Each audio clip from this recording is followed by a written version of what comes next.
Dr. Jayne Morgan, Yes. welcome to the show. Thank you. So happy to have you. So it's a pleasure to have you. And I really want to just first let the audience know who you are and where you've come from. And Okay. yeah, some more All right. background on you. So my name is Dr. Jayne Morgan. I am a cardiologist. I work in the digital AI space. I'm the vice president of medical affairs for Hello Heart, which is the fastest growing digital heart health company in the world. You should check it out. I'm the vice president of medical affairs there.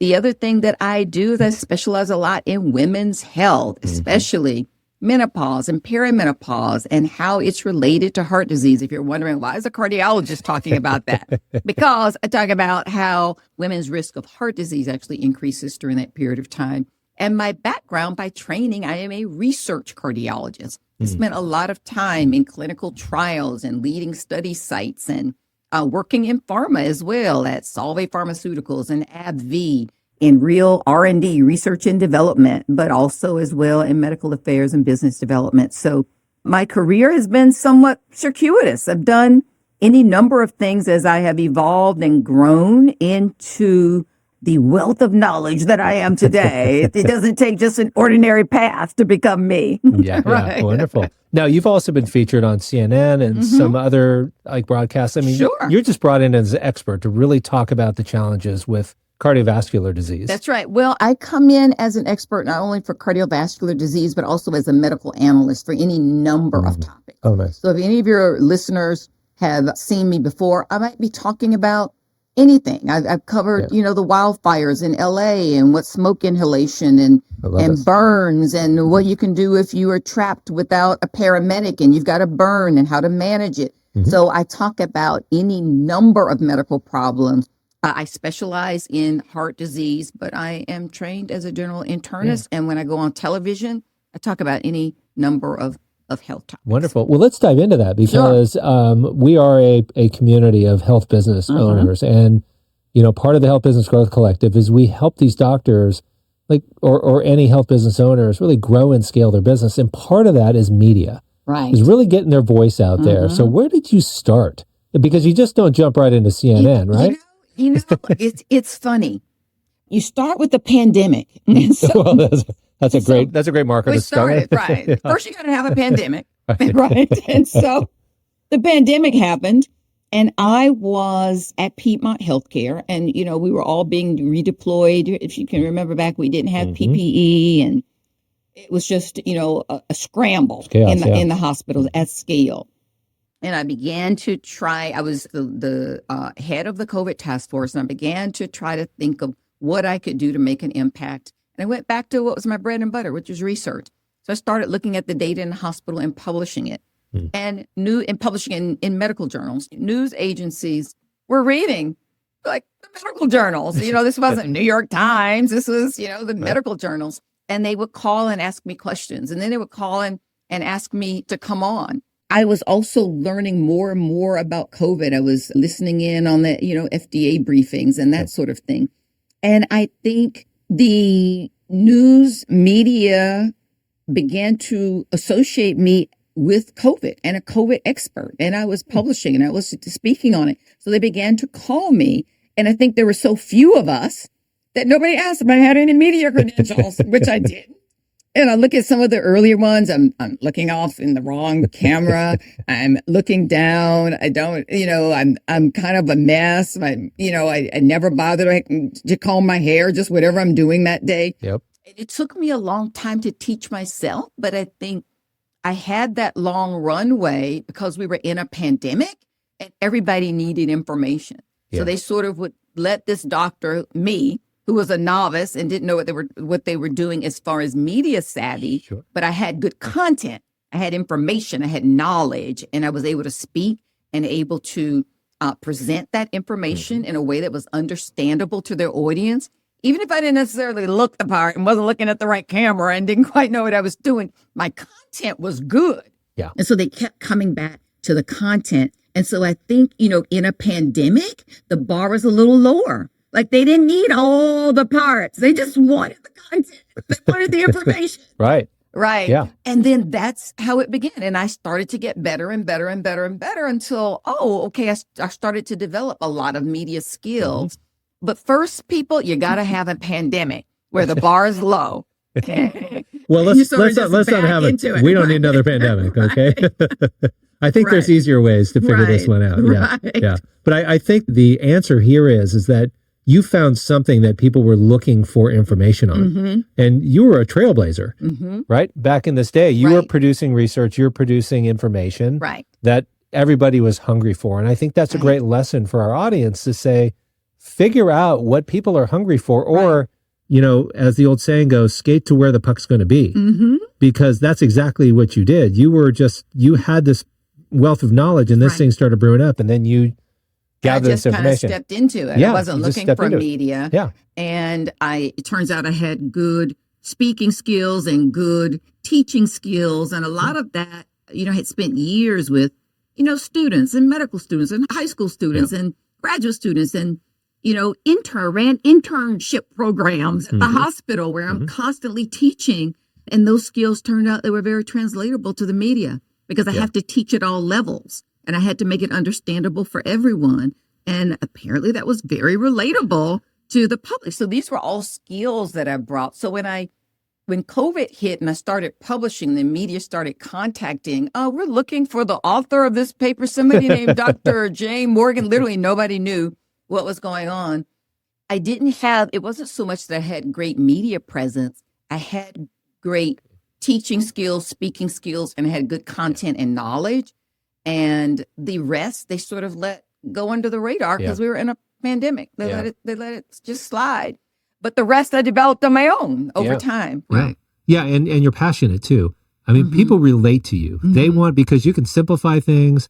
You're very energetic. Like they love watching you. And I love watching you here as you're talking, because you're so animated, and it's what people want. They don't want somebody to come on and blah, blah, blah, blah. And here's the science of this, right? Like nobody wants to listen to that. They want to be engaged. They want to be informed, and you do a great job at that. And I think that's a lesson to our audience, is to, you know, go start local. Right. Maybe if you've got something you want to talk about, you have an expert in something. Right. Go on those shows. Absolutely.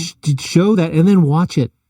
See what you're saying, see what you're doing. Like you said, you're looking off, and you know, I've realized I say a lot of things and that I'm like, I shouldn't have said that. I said that over and over and over. Where we use those gap words or something like that. So you find ways of honing your skill. That's right. Which you did. Right. You brought great information, and you brought great enthusiasm and great knowledge in a simple form. And I'll tell you something else that I did, even though I sort of started maybe at the top with CNN. You don't usually just jump straight into CNN. But I'll tell you other things that I did. No job was too small.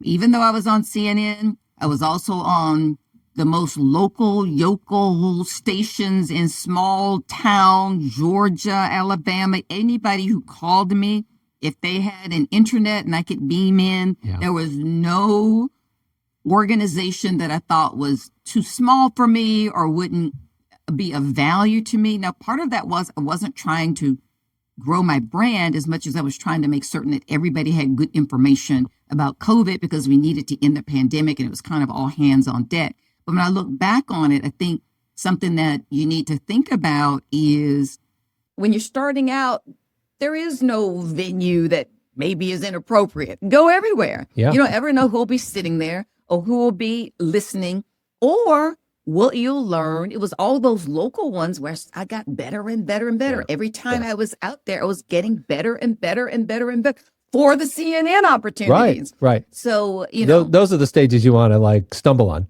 Right. Stumble on the small stage. That's why comedians. And you got to do hundreds, do a lot of them. I did them all. But again, this is me going back and looking at the lessons. I didn't do it for that reason. But when I look back on it, these were all areas where I'm honing my skills. I'm just not sitting waiting for the CNN to call me again. I'm literally working, and I'm doing tons of media in between the next CNN. And those people were important too, because you reach people in different venues, different audiences, different types of people. Every venue is not going to bring you the same person. Yeah. So true. All right, well, let's get into the rebel in you, because I know that you've got some great information out there. And so I've got some questions here. So you said that medicine in many ways has been built on data that doesn't fully represent everyone. So there are moments where we're treating patients using evidence that was never truly designed for them. Yeah. And it's not supposedly, it is. It Yes, happens. it is. That's how it is, right? Because medicine was built on male data, specifically on white male data. That's who drives the health system. Yeah. And then we just sort of extrapolate it to the rest of the world. I mean, the U.S. sends out medications and devices to everywhere. And the only thing we really know is that it works on white men. We have no other information on it. We presume that what's good for us is good for everyone else, right? And it turns out that's probably not true. And it's probably not true for gender specifically. It's probably not true for race and cultures. And women, where it's been a lot of time in women's health, have really been harmed by that thought process. We haven't been included in research. We haven't been included in research trials, which means the data that gets approved is probably not relevant to us. Turns out, our bodies biologically, pathophysiologically are different. Oh, yeah. Turns out we have this thing called perimenopause and menopause. We have hormones change. It's just like we have pregnancy. We have all kinds of things. Somehow we just never considered those things. And so now, I try to push to say, we really should kind of do a more careful analysis of this. What's good for the goose may not be good for the gander. Yeah. So let's have another thought. Yeah, it's they're like, you have a heart, I have a heart. Like, we all have hearts. Like, that's great. Like, no, that's not the way this works.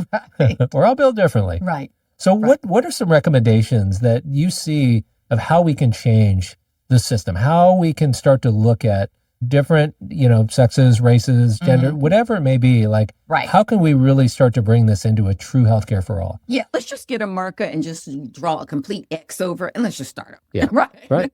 I'm being sarcastic, but I think it's going to take voices like me and tons of other people. Women are starting to galvanize, especially with female physicians, to push to say, you know what, Dr. Morgan is right.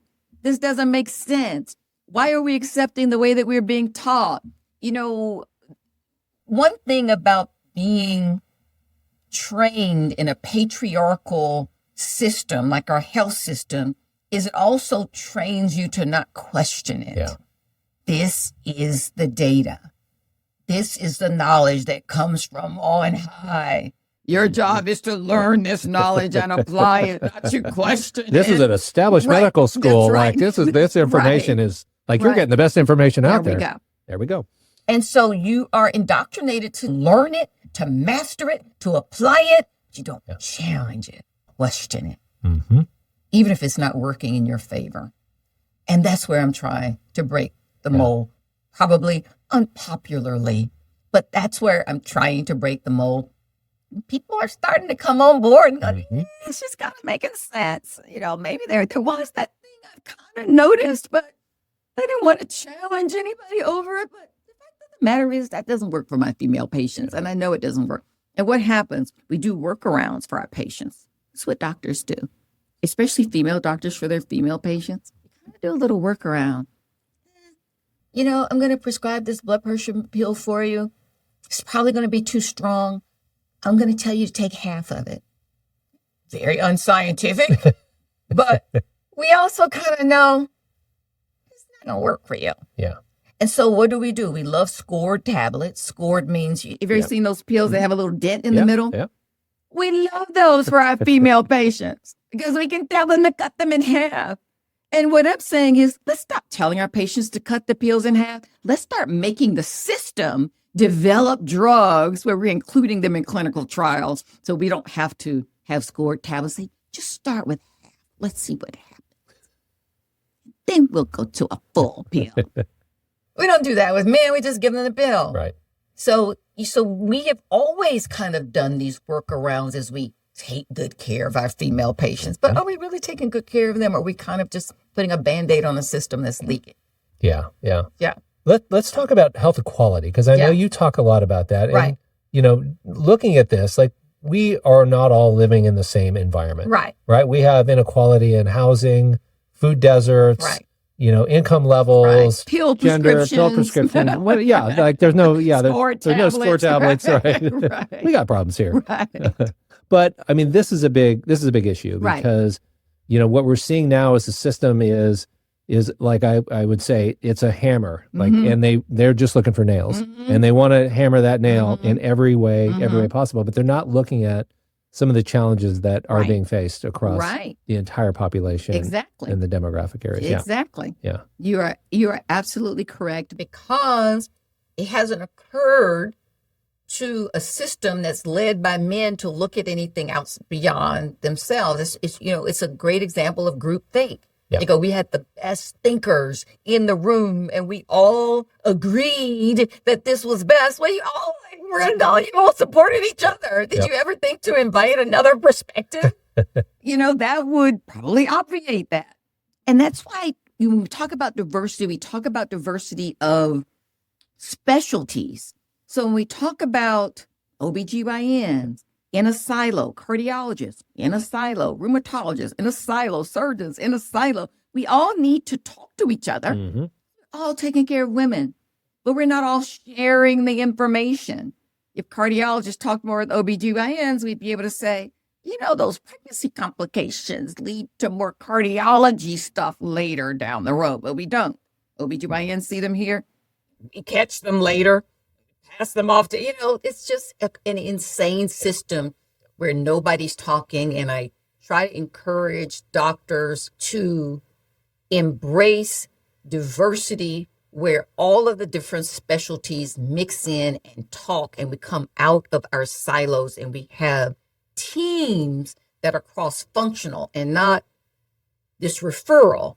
The OBGYN refers to the cardiologist, then puts in a referral to the surgeon, puts in a referral, then we're just like referred because that's Right. just such a lovely, no, let's stop referral. Why don't we just all work together from the beginning? Yeah. And we can all talk. It's all in the soup. And we can kind of all take care of the patient, the patient's at the center, and then all the specialties are around them taking care of the patient in the center instead of we're handing them off from silo. The patient just goes here. And by the time you get to the third silo, the first silo doesn't know what they're doing. By the time you get to the fourth one, the first nor the second one know what's happened to the fourth. The fifth one might talk back to the first one. It's just an insane system.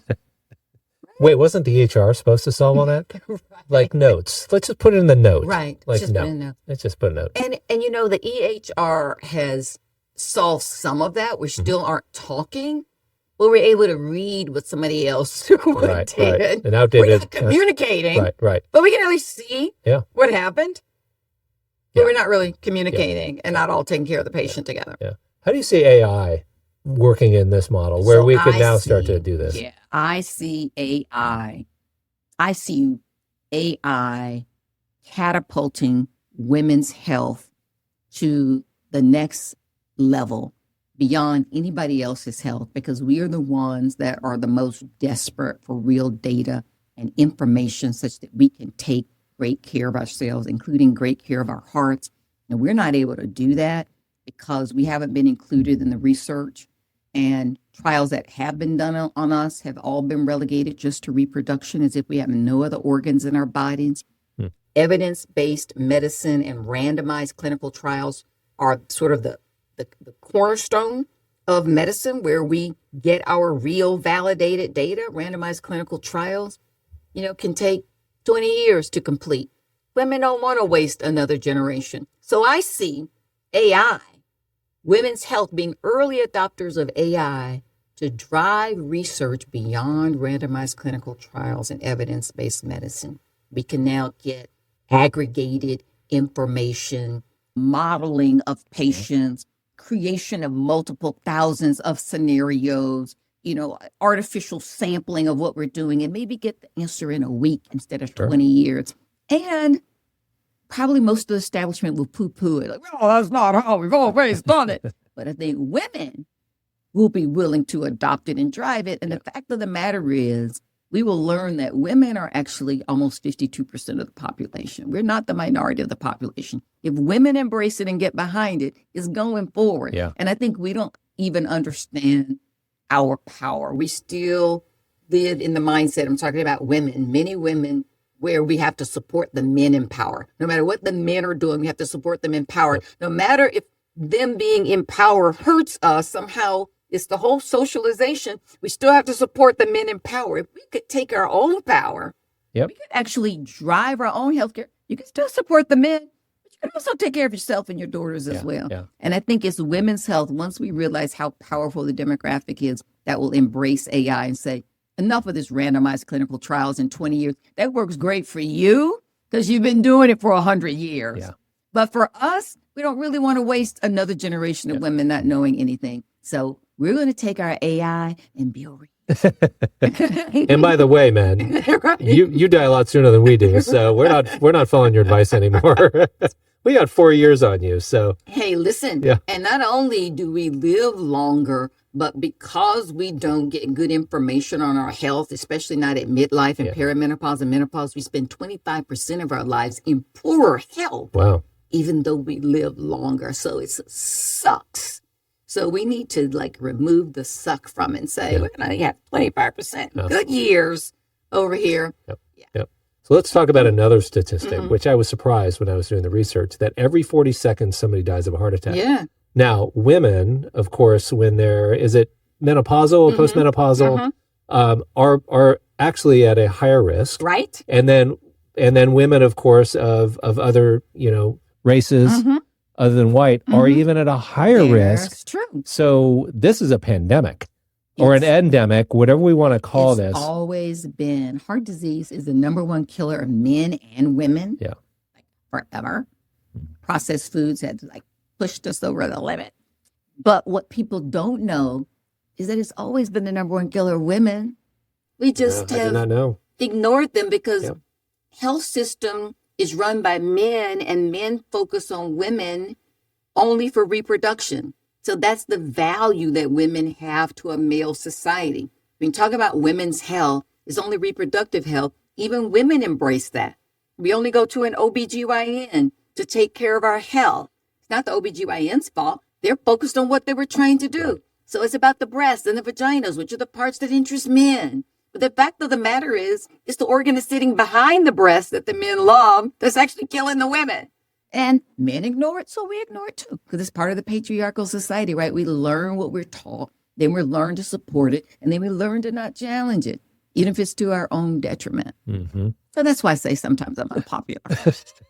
This is amazing because, like you said, more individuals need to speak out about this because I was not aware of these statistics. I knew that cardiovascular disease, heart attacks was the number one killer, but I did not know that about women, especially when women are menopausal. That's right. Or postmenopausal. That's right. This is a huge issue in this country, and not only just this country, in the world, correct? But in this country, what you're seeing us as well as, these environments, like we talked about earlier about just moldy environments where individuals are living or don't have good access to walkable neighborhoods. Right. They're not getting the exercise that they need. They're not getting the proper food. You hear all this food is medicine, but if you can't get the right food, that's right. It's not, there's no medicine for you. You can't afford it either. That's right. It's just the working poor. There are people who literally work every day. Yeah.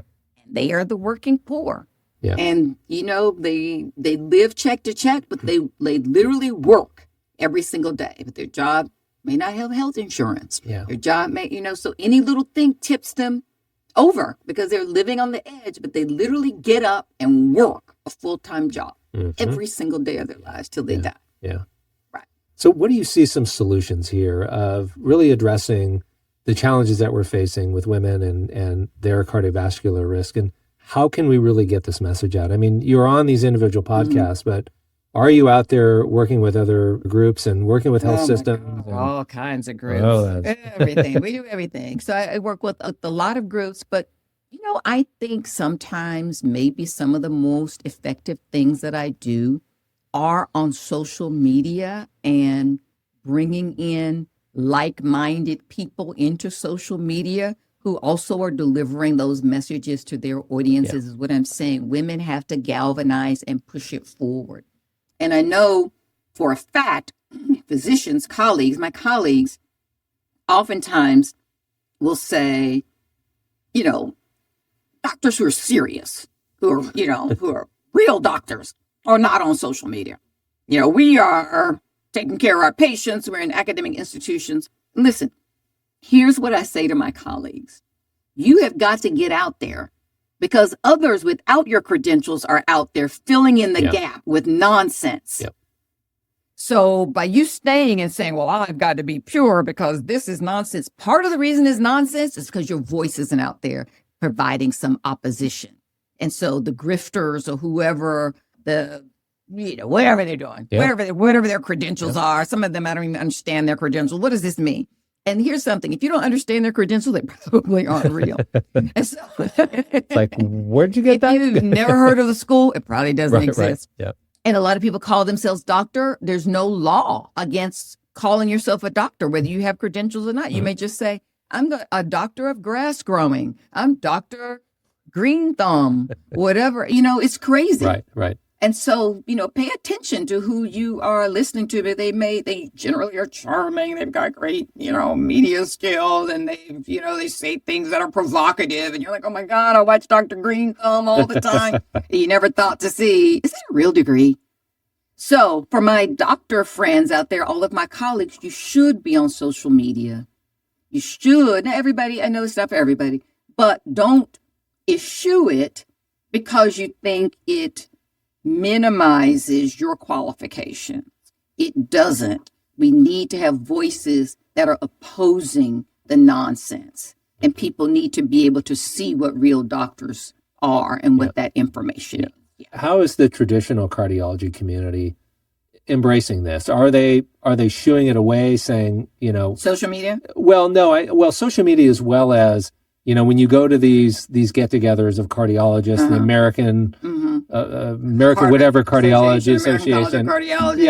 Are they looking at this and saying, we've got to get more messaging out there with regards to this, with going on with women, or is it still this one person narrative? It's not a one person narrative anymore, and it certainly has been me, Dr. Jayne Morgan, on this one person narrative for like 7 or 8 years.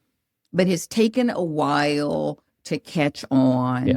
There is awareness, whether there is generalized awareness across all cardiologists, but certainly with organizations, there's awareness. And I know that for a fact because I work with the organizations. I look at now what they're trying to do in guidelines. So there is awareness. There is effort to fund research because most of women's research has been slashed. Funding has been slashed with all the government cuts, and people don't have research anymore, any more dollars to do women's research when it's needed now the most.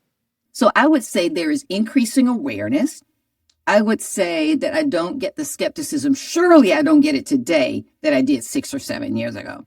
I remember standing up in front of medical organizations to talk about it, and it was just kind of like crickets. Like, what are you talking about? And why are you talking about pregnancy in here? And you're a cardiologist, and I was walking everybody through it. It was just kind of like, what is she talking about? Now I think people are sort of like, if they're not on board, they want to know more about it. Hey, could you come and speak to our group about so-and-so? We've heard about it. We don't know enough. Maybe we should hear something. So sort of now we're in that curiosity phase. Great. I don't really know if I embrace it.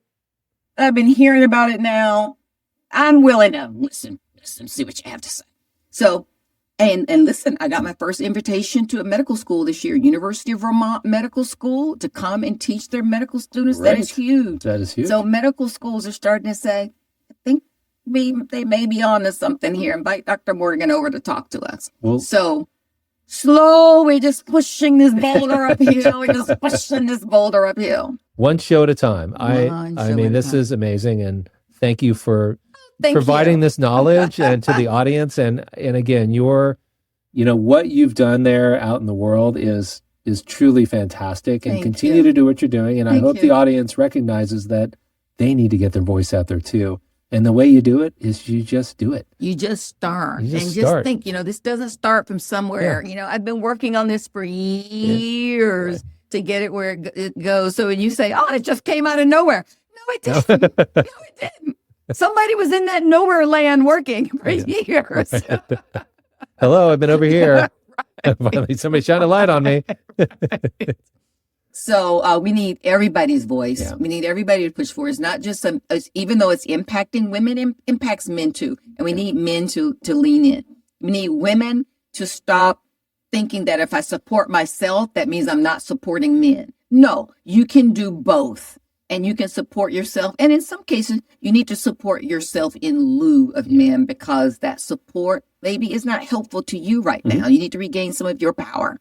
and remember, you're almost the 52%. You don't have to be a follower forever. Yeah. And if, this were a matriarchal society, then we really wouldn't have this problem, but it's not. So also think about yourself. And if you're not thinking about yourself, thinking about how you will do it for others. If that's not enough, think about how you do it for science, how you do it for mankind, how we need to push this forward and figure out what your role is in it, for the good or for the bad. Am I helping or am I hurting?